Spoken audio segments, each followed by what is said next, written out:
क्या आप देश और दुनिया की खबरों से रह जाते हैं बेखबर? तो सब्सक्राइब कर लीजिए हमारे HT न्यूज चैनल को और बेल आइकॉन को दबाना मत भूलिएगा।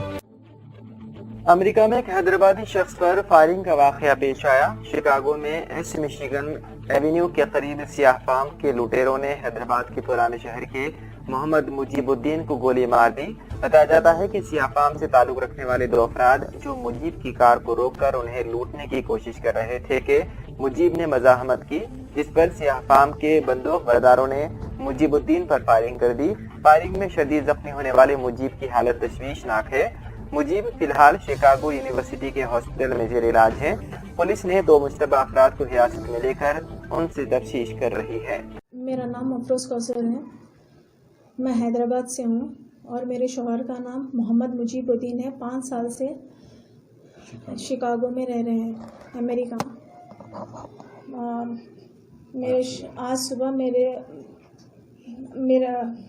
आज सुबह कॉल आया है कि उनके रूममेट्स के ज़रिए से कि उनके मुजीब के ऊपर बहुत कातिलाना हमला हुआ है। ये मेरे शौहर है, क्रिटिकल कंडीशन में है, अभी आईसीयू में, शिकागो आईसीयू में है, हॉस्पिटल में। सर पर गोली लगी। गवर्नमेंट ऑफ इंडिया और तेलंगाना से मैं अपील करना चाह रही हूँ कि इनका अच्छे से अच्छा इलाज हो। और मैं मेरे शौहर के पास जाना चाह रही हूँ। अभी उनके पास कोई नहीं है उनकी देखभाल के लिए। मैं रिक्वेस्ट कर रही हूँ गवर्नमेंट ऑफ इंडिया से कि मेरे जाने का इंतज़ाम करिए।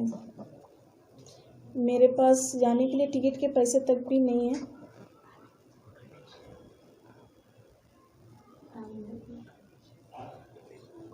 वो कंडीशन में नहीं हूँ मैं भी।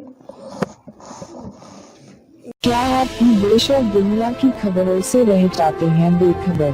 तो सब्सक्राइब कर लीजिए हमारे HT न्यूज चैनल को और बेल आइकॉन को दबाना मत भूलिएगा।